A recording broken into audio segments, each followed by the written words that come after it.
Oh no. Oh no. Top secret stuff. Top secret. Can't see any of that. Oh. It's too top secret for any of you.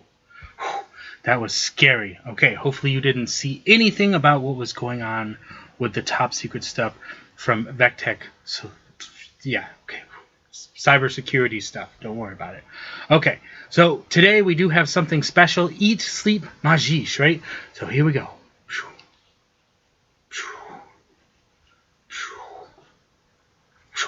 There we go. We have a kerchief, right? We have a kerchief. There we go. Kerchief silk. Yes, kerchief and silk. So we wave stuff around nice and even. And we do a little bit of magic. A little bit of magic. Hey, keep your mind out of the gutter. Conjure.com has sent us. Where'd my silk go? I guess it turned into the package. Yeah, it turned into the package. That's okay, though. Okay, so we have, from Conjure.com, we have a package. And I don't know, I know what's in the package, kind of, but other stuff has made it in there. So I just want to say that, you know, we received, Doug sends that out when you buy stuff, so that's great. We also have the extra card shark combo, which we might do some magic with that in a second. But let's see what's in here first. Do we need a tool? That's the question. Do we need a tool? Let's just go with a tool. Do I have my tool? Where'd my tool go? Oh, there it is. Okay. I was doing some housework and I didn't clip it back on my side. I just put it in my pocket. So I got to be very careful because I don't want to cut what's in here. Let's see here. Safety first, everybody. Safety first. That's why I've got my safety glasses on. Yeah. Okay, so we've got that cut open. Maybe that was enough. Who knows? Yeah, there we go. Okay. There's something in here. There is something in here. That is the... I think that is the surprise first. So let's see what we've got going on here. Now, I don't know. Let me read it before I get anything here, because sometimes people send you stuff, and they might include a little note for you or whatever. I purchased something in here, and I got a bonus. Again, I wish I could pronounce it. It's called Langniup. Langniupi. I'm not very good with different languages. I took 4 years of French, and yet I can barely say my name in English. Okay, so let's see here. Now read it. Yes, now read it. Absolutely, I'm going to start reading it today. What did we get here? Multiple colored balls. Fascinating. So we're going to take a look at that in a second. Thanks, Jesse. Enjoy the Langni Up. Well, I will. I will. Thank you, Mr. Doug Kahn. I have to say, I just have to say this because it's very important that I say this. Okay? As far as everybody that I watch on YouTube right now, and as far as the magicians that I follow, whether that be older magicians or newer magicians, Doug Kahn, you are number one. Just saying. Okay, here we go. There it is. This is why we order stuff, so we can get some bubble wrap. I just give it to the kids. Anyway, here we go. This is the main show. The shows? Yes, here it is. Boom. Anything else in here today? No. We have Maximum Entertainment 2.0. We were on a recent live.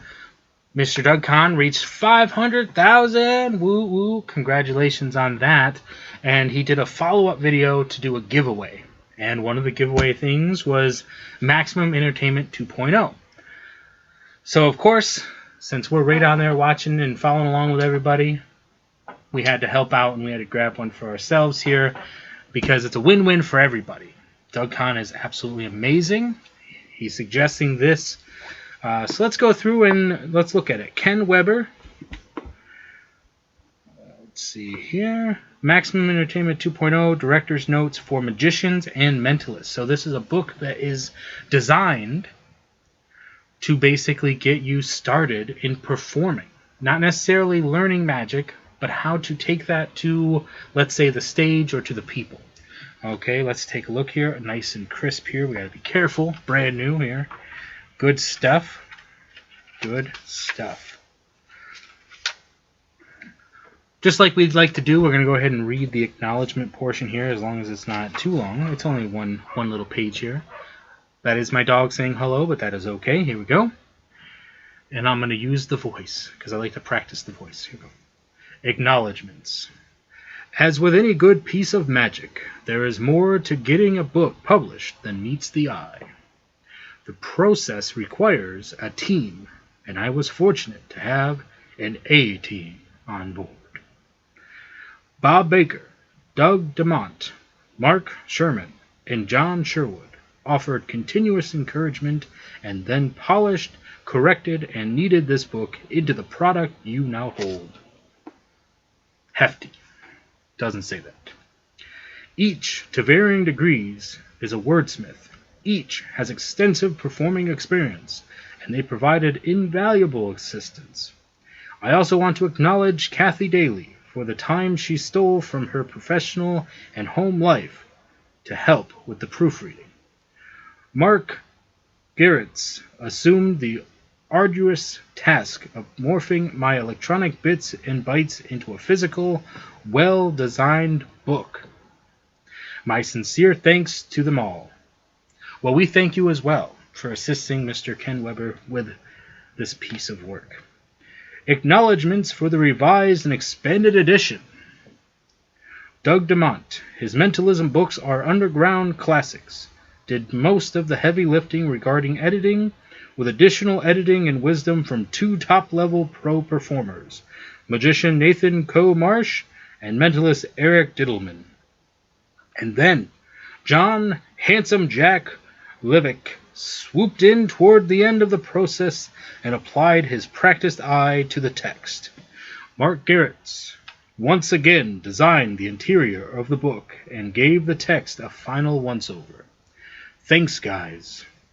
And special hugs and kisses to Neela, Melanie, and Keith, Daryl and Jen, Maya, Sasha, Ava, and Devin, who care not one bit about anything in this book. They are the perfect balance in my life. Well, there you go. I do apologize if, any time that I mispronounce a name, just like everybody says, because, it's bound to happen. Dedicated to Gil Eagles, who taught me the magic of sharing. Well, thank you, Gil Eagles, for that. There is a foreword, preface to the revised and expanded edition. Lots and lots to be considered here. So contents. So one of the things that I like to do with the books that I have here is I will pick and choose different chapters to go over with you guys, kind of like as a free sample, just as they would do with almost any book if you're doing a reading or whatever.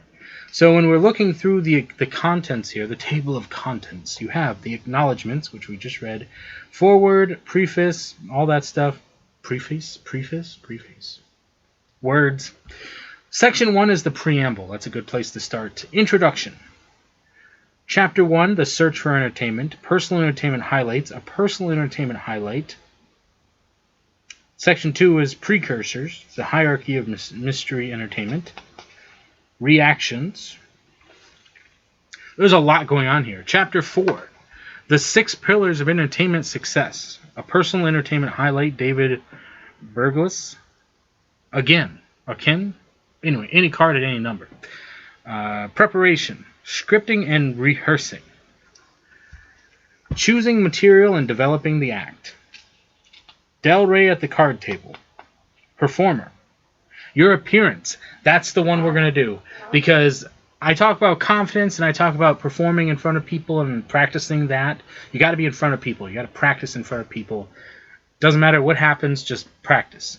But the one that I personally hold to the high esteem, along with everything else, but I like your appearance. Your appearance is a very important one that I want to be at the forefront of everybody's mind. That's one thing that I try to do. Obviously, if you looked at my videos, you'll see that I'm always 100%. Of course not. You're not always. Something can always go wrong. My hair is one of those things that on a day-to-day basis It's just going to do weird things. I'm trying to grow it out right now, so it does wonky things as it is. I got a beard, got to keep it groomed, all that sort of stuff.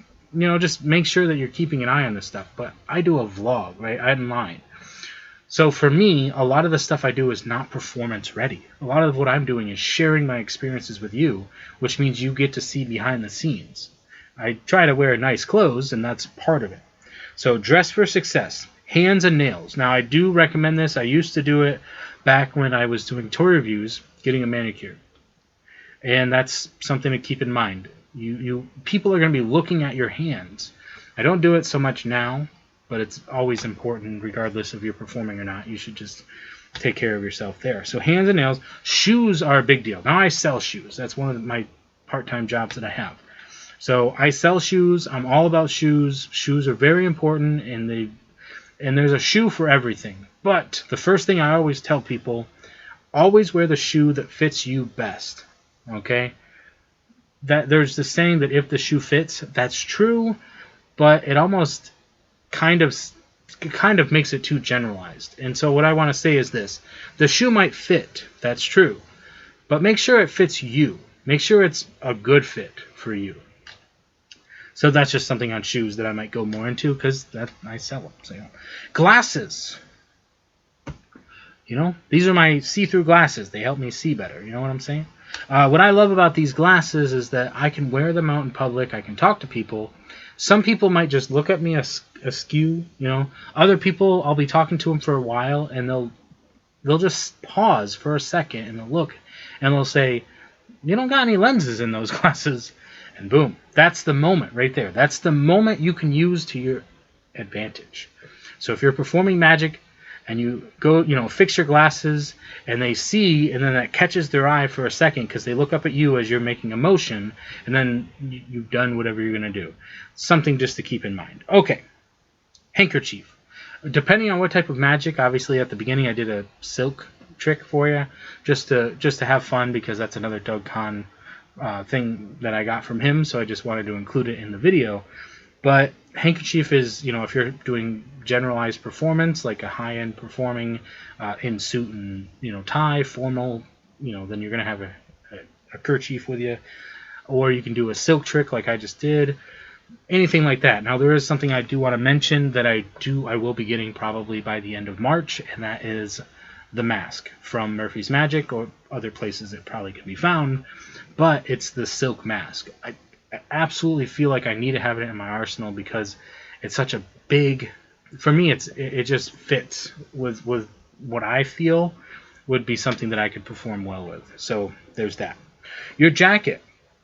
Not only should your jacket look good, now we'll get into more things here. I'm just breaking this down for you because, like I said, I've thought about appearance, not in the magical context as much. I have thought about it, but a lot of what I used to do in terms of sales, but also in terms of like just presenting yourself better, it's important that your jacket should fit function and aesthetics. For instance, if you go pick up a First bomber jacket, just pitching first, right now, there's actually the inner pocket that says your cards go here. Keep in mind that if you're going to be performing magic, you're going to want to have the accessories necessary, and you're going to want to have the spot to put those accessories. So pick your jacket well, pick something that fits you. I find most of the time that when I try to wear blazers out in public, they're just not as comfortable. I can only wear them really during the winter because otherwise they're too hot. So I need something that's a little bit less, like most of the time I have my I guess call it an old man sweater. I don't know. But I have my sweater on. I have a couple of blazers that are not that same material. It's like a flexible material. It's just a stretchy, and they're nice to throw on. So I have things that look like blazers but aren't necessarily that same material.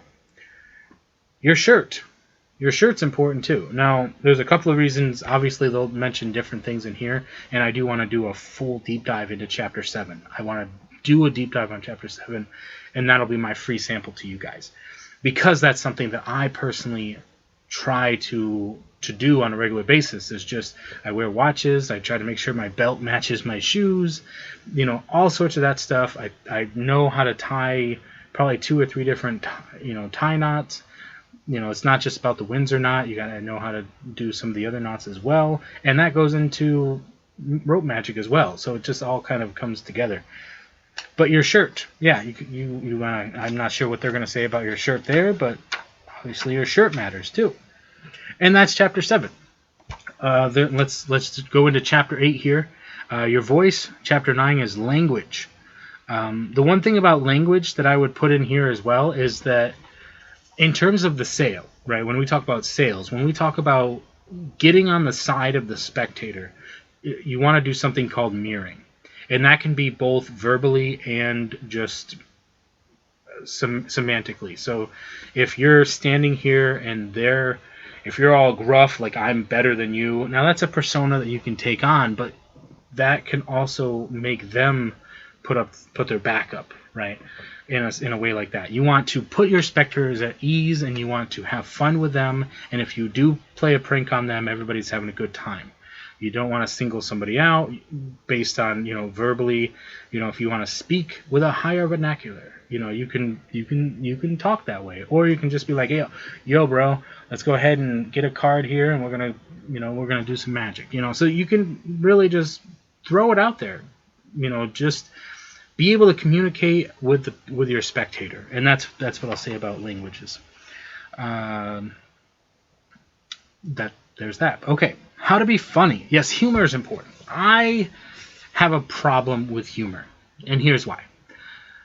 I am tone deaf, or like I'm monotone most of the time, and so for me, my humor is rather dry, and everybody's humor is different. So you have to be confident with your humor, but also know that there is a standard of humor that everybody kind of goes with, and understanding that in society, humor has different levels as well.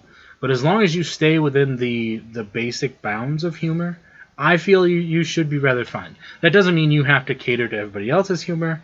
It just means that if you're going to be risky with your humor, be careful. Okay, so there's that. It says right here, use humor with compassion. So that's another thing to consider there. Paraphernalia. So sound and lighting.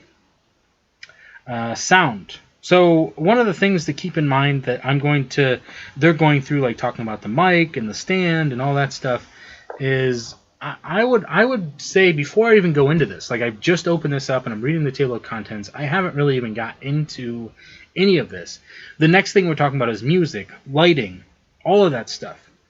What I would say to you, and I would use Josh Norbito as an example. Josh Norbito does months and months and months of prep work.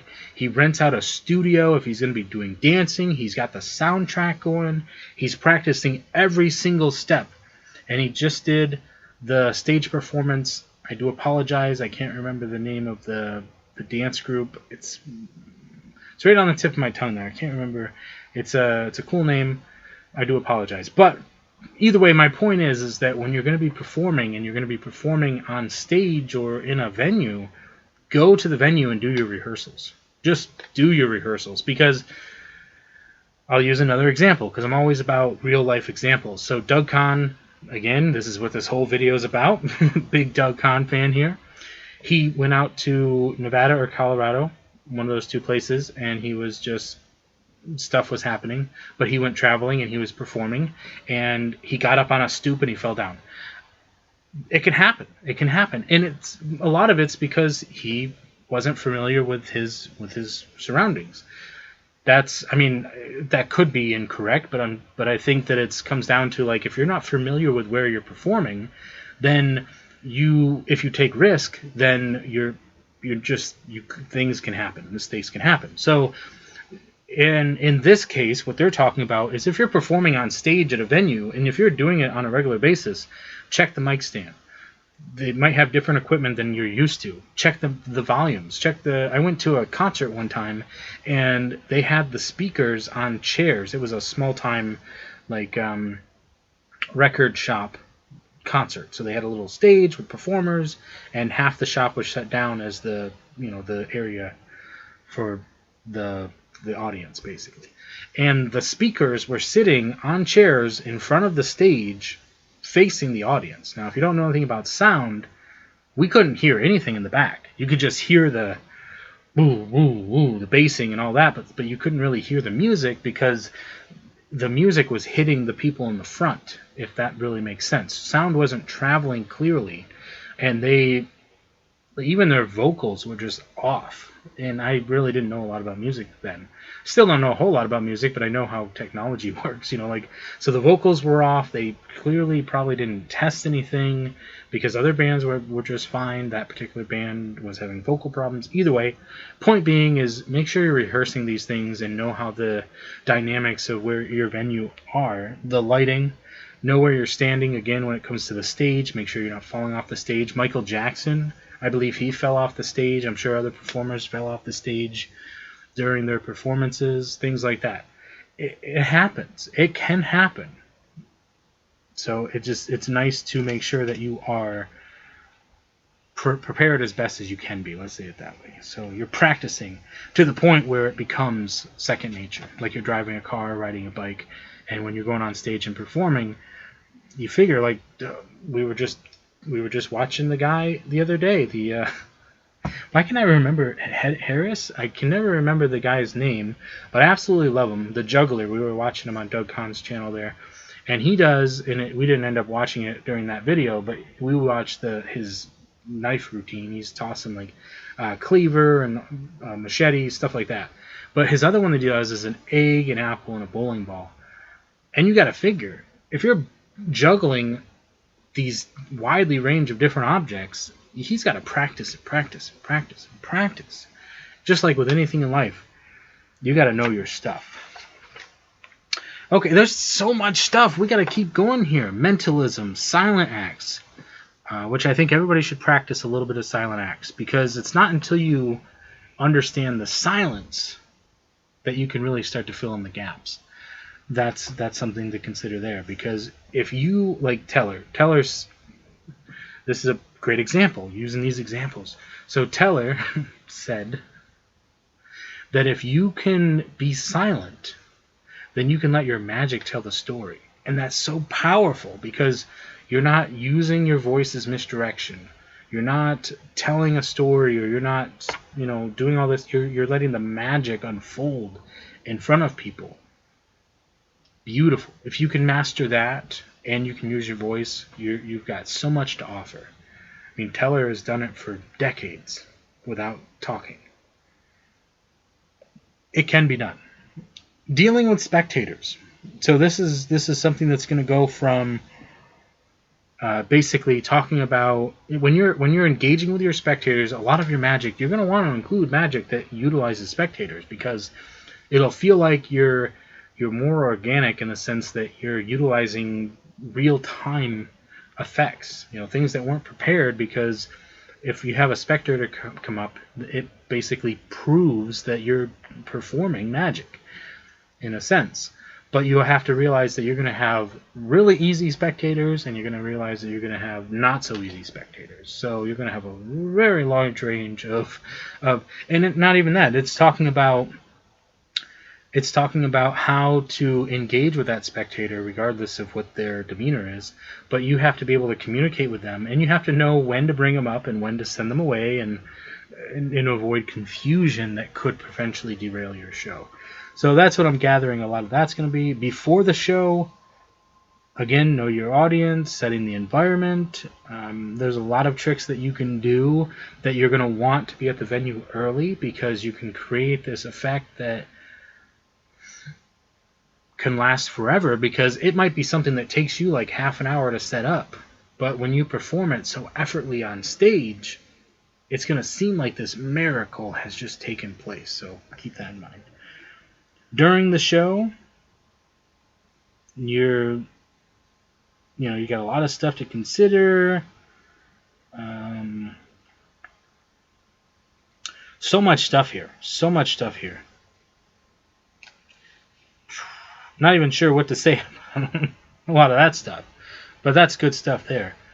And that's okay. Now we're closing the show. So we had during the show, opening the show, after that, closing the show, after the show, and then there's a talking. There's different chapters from different magicians talking about stuff.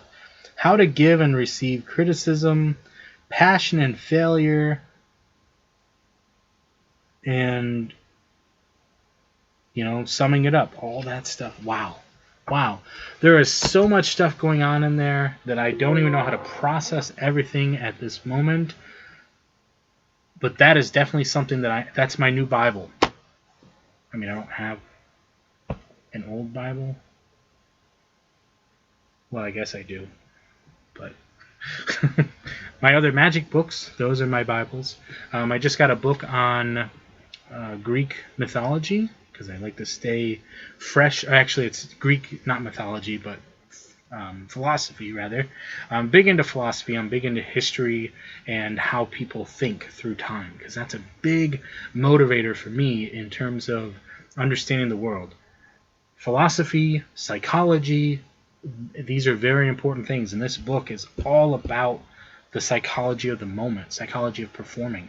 So this is going to be definitely something that I want to really deep dive into. Okay, don't tell anybody about the stuff that you saw at the beginning. I know I've got my bright light here, so it kind of whited everything out. That's good, but that's top secret. I could be, you know, kicked out of the program for showing you even some of that stuff on camera. Just kidding. Let's take a look at these. I'm kind of curious. Okay, I don't know how this works. Actually, I kind of do know how this works. So this is from Vernay, or Vernette. I'm going to say Vernay because that sounds classy. This is actually something that I used earlier in the video. Is also Vernay. Vernay. Vernacular. Good stuff. So multiplying colored balls. That is very interesting. I think I like the idea of this. I'm going to have to play around with it and then do a video for you guys. So thank you. Thank you, Doug Kahn. Doug? Mr. Kahn? Kahn Man? All the good stuff there. Boom. We've got some awesome stuff coming your way. I'm so excited for the fact that I've got everything that I need. This book is one of the final pieces for me to take my magic to the next level. So let's hope that I'm ready. That doesn't sound very confident. But anyway, boom. Thank you guys, and remember, stay positive, stay active, and stay awesome. And we'll see you in the next one.